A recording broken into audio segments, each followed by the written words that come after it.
وعلیکم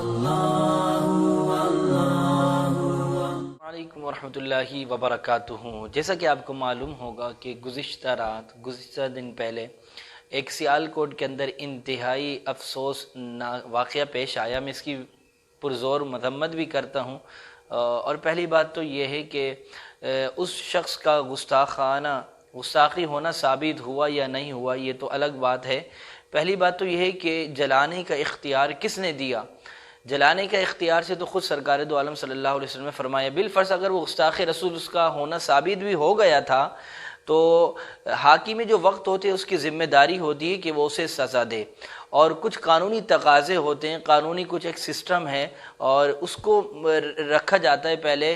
تو کسی انسان کو یا کسی شخص کو یہ اختیار کس نے دے دیا کہ وہ کسی شخص کو اس طرح بے دردی کے ساتھ اس طرح جلایا جائے؟ آپ مجھے بتائیں، اگر مسلمان اس طرح کریں گے بغیر تحقیق کے، بغیر شواہد کے، اگر اس طرح کریں گے تو آپ مجھے بتائیں اسلام کے لوگ قریب آئیں گے؟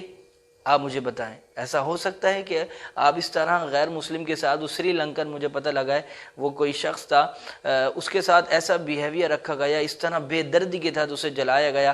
آپ مجھے بتائیں جو نان مسلم سے غیر مسلم ہیں وہ مسلمانوں سے کیا انسپائر ہوں گے، متاثر ہوں گے؟ یقیناً متاثر نہیں ہوں گے۔ اسلام کے کیسے قریب آئیں گے وہ لوگ جب اتنا خطرناک واقعہ پیش ہوا؟ پہلی بات تو یہ ہے کہ اس کا گستاخ رسول ہونا ثابت ہوا یا نہیں ہوا۔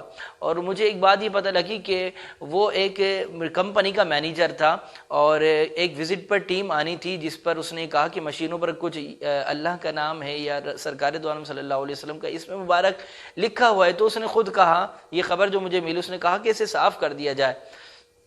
تو اس کے صاف کرنے پر اس کو یہ کہہ دیا گیا کہ گستاخ رسول ہے۔ پہلی بات تو یہ ہے کہ اگر کسی کی چیز ہے، کسی کی ذاتی ملک میں کوئی چیز ہے، اس پہ تصرف کرنا، یہ شرع نے اس کا حکم کہاں سے دے دیا؟ وہ تو پہلے سے ہی ناجائز ہے کہ کسی کی چیز میں کوئی تصرف کرنا، اور اس نے آپ سے یہ کہہ دیا کہ اس کو مٹا دو، اور اس پر آپ اس کو یہ کہہ دینا کہ یہ گستاخ رسول ہے۔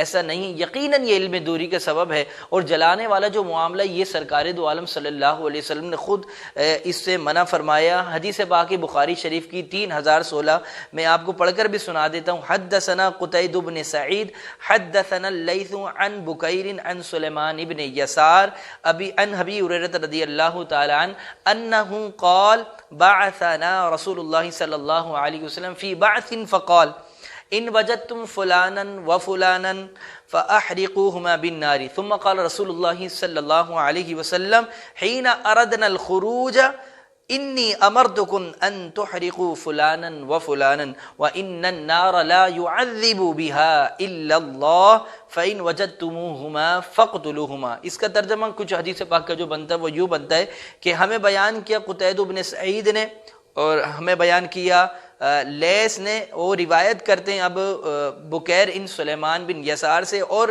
وہ روایت کرتے ہیں ابو ہریرہ رضی اللہ تعالی عنہ سے کہ حدیث پاک کا ترجمہ جو بنتا ہے رسول اللہ صلی اللہ علیہ وسلم نے ہمیں ایک مہم پر روانہ فرمایا اور یہ ہدایت فرمائی کہ اگر تمہیں فلاں بن فلاں مل جائیں انہیں آنکھ میں جلا دینا۔ پھر جب ہم نے روانگی کا ارادہ کیا تو آپ صلی اللہ علیہ وسلم نے فرمایا کہ میں نے تمہیں حکم دیا تھا کہ فلاں اور فلاں کو جلا دینا، لیکن آگ ایک ایسی چیز ہے جس کی سزا صرف اللہ تعالیٰ ہی دے سکتا ہے، اس لیے اگر وہ تمہیں ملیں تو انہیں قتل کرنا، آگ میں نہیں جلانا۔ پہلی بات تو یہ نفی ہو گئی کہ کسی شخص کو آگ سے نہیں جلانا چاہیے، اور دوسری بات یہ ہے کہ آپ کو یہ چیز، اس چیز کا اختیار کس نے دیا؟ قانون کو ہاتھ میں لینے کا اختیار آپ کو کس نے دیا؟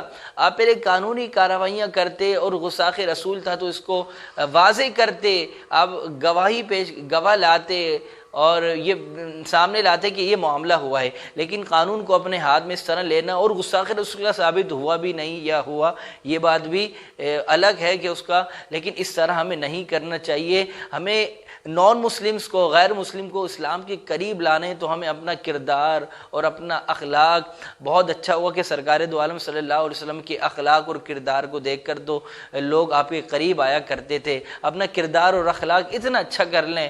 ہمارے بزرگان دین ایسے گزرے ہیں، اور ابھی بھی الحمدللہ ہمارے علماء ایسے موجود ہیں جن کو دیکھ کر لوگ مسلمان ہو جاتے ہیں۔ یہ کیا ہے؟ یہی تو اسلام کی خوبصورتی ہے کہ آپ اپنا کردار، اپنا اخلاق، اپنے گفتگو انداز آغاز اتنا اچھا کر لیں کہ لوگ خود متاثر ہو کر دار اسلام کے اندر آ جائیں، اسلام کے اندر داخل ہو جائیں۔ لیکن یہ جو کل والا جو معاملہ ہوا گزشتہ دن جو سیال کوٹ کے اندر، آپ مجھے بتائیں اس سے کیا میسج جائے گا جو نان مسلمس ہوں گے کہ مسلمان ایسے ہوتے ہیں؟ کیا اللہ اور رسول کو ماننے والے مسلمان ایسے ہوتے ہیں؟ یقیناً اگر کسی شخص کے پاس علم ہوتا ہے ان میں سے تو وہ یقیناً ایسی حرکت نہیں کرتا۔ یہ یقیناً علم دوری کا ایک سبب ہے، علم دین کے قریب نہ ہونے کا ایک سبب ہے۔ اللہ تبارک و تعالیٰ سے دعا ہے کہ اللہ تبارک و تعالیٰ ہمیں علم دین سیکھنے کی توفیق عطا فرمائے، علم دین کی دولت اور برکتیں ہمیں عطا فرمائے۔ وآخر دعوانا ان الحمد للہ رب العالمین۔